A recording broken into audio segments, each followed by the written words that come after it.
Former Telltale CEO talks about fostering a culture that made it difficult for devs to walk away from the content and just say, "I am going home."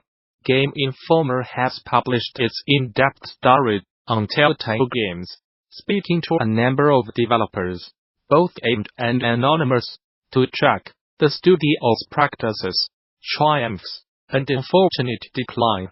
The full story published on Game Informer is an important read, and one that charts the life and eventual missteps of the prolific studio through the voices of the developers that created its games. Early on in the story, Kevin Bruner, co-founder and former CEO of Telltale, says that the early success of The Walking Dead set a high bar for the company's future work. "We wanted bigger and more interesting licenses, so we had bigger and more interesting market opportunities," Bruner tells Game Informer, "and we wanted to make sure that we did not go backward.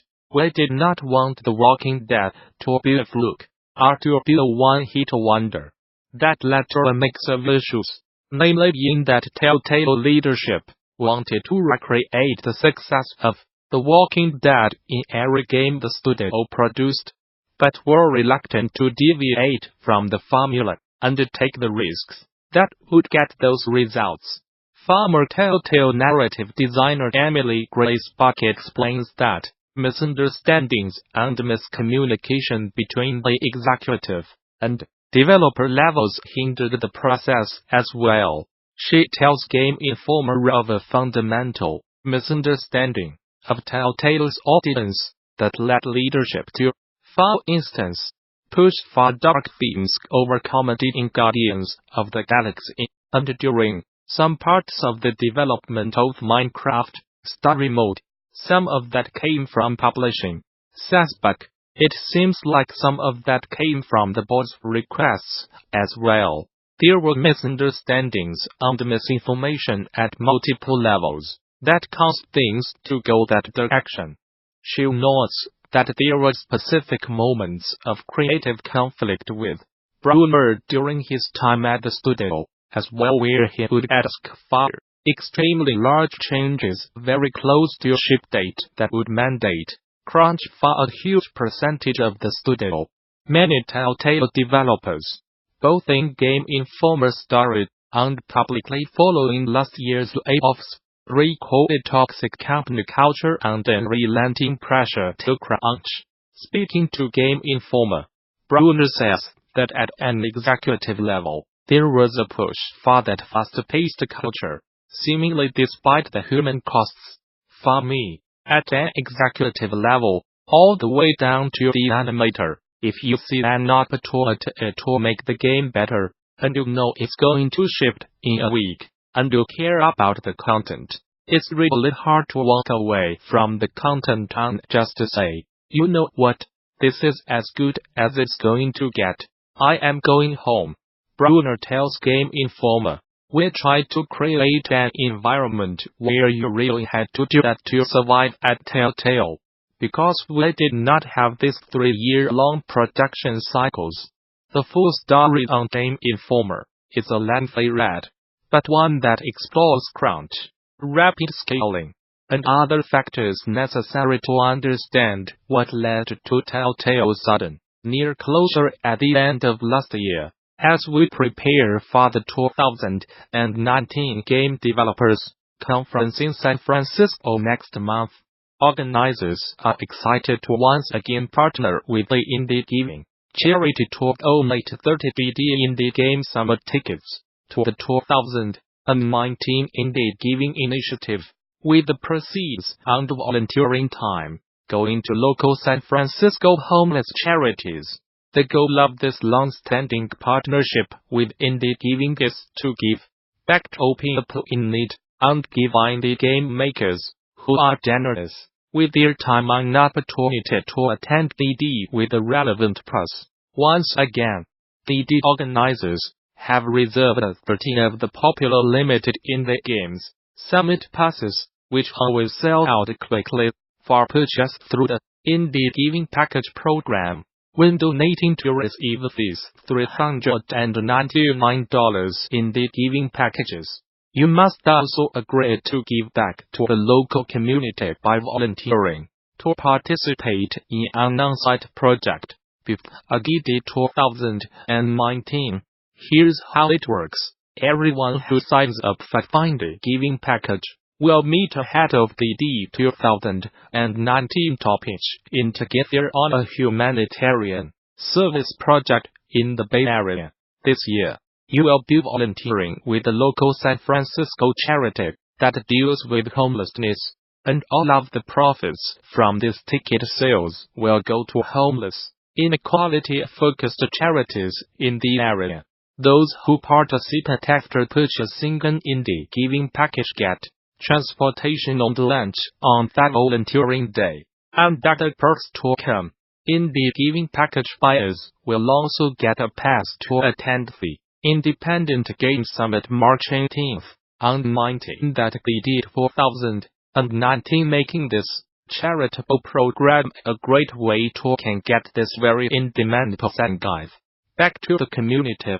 With that in mind, DD would like to thank indie giving sponsors for lending hands for putting together this worthy program.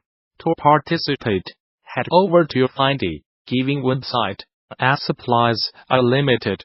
For more details on NGDC 2019, visit the show's official website, or subscribe to regular updates via Facebook, Twitter, or Gamasutra and DD are sibling organizations under parent company Informa.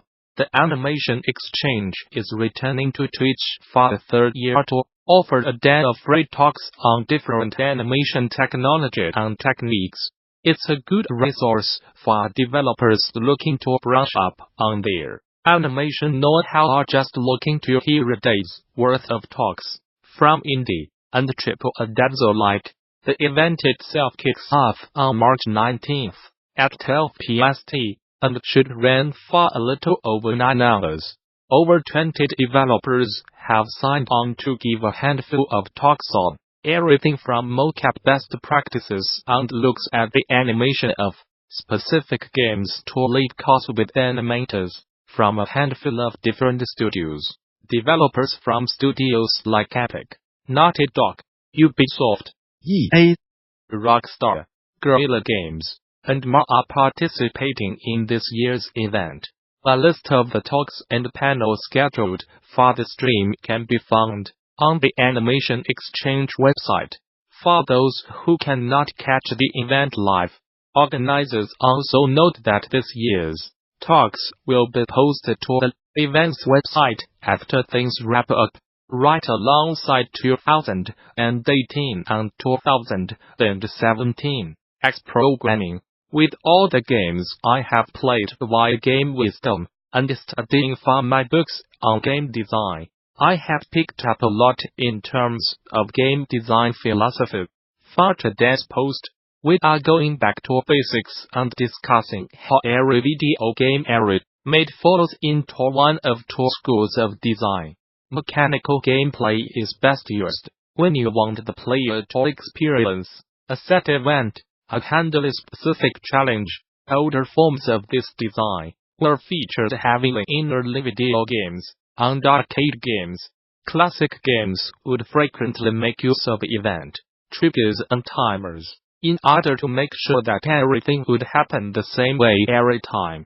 We have spoken about casual games in the past, and how they are examples of mechanical gameplay taken to the extreme. What we have not yet talked about is how this trend still exists in modern titles, albeit in smaller doses. Whenever you have a scripted event, a situation with a fixed outcome, or any time where the player's interaction does not matter, that would be an example of mechanical gameplay. Many AAA games today feature bombastic set pieces, such as the Tomb Raider and Uncharted series, where everything is happening around the player, and all they are doing is pressing forward and jumping. Titles that feature set puzzles would also be an example of mechanical gameplay. be it puzzle games or puzzles in another genre. The key element here is that the design of the game only allows for one way to succeed, or having one best way that works every time. Anyone who has watched speedrunners can see how classic games can be broken down by their set elements to find the best path through. Due to the fixed nature of timers and patterns, many classic games can be played with tool-assisted speedrun programs or tests. There is nothing inherently good or bad about this kind of design. If you want the player to do something specific, or get a certain reaction out of them, mechanical gameplay allows the designer to control the game space and play. With that said, as more developers embrace roguelike design and replayability, we saw a second kind of gameplay appear. Games that introduce random elements cannot be 100% predicted, and it goes to the player to figure out how to react and adapt. Reactionary gameplay refers to titles that cannot be played the same way every time for different reasons.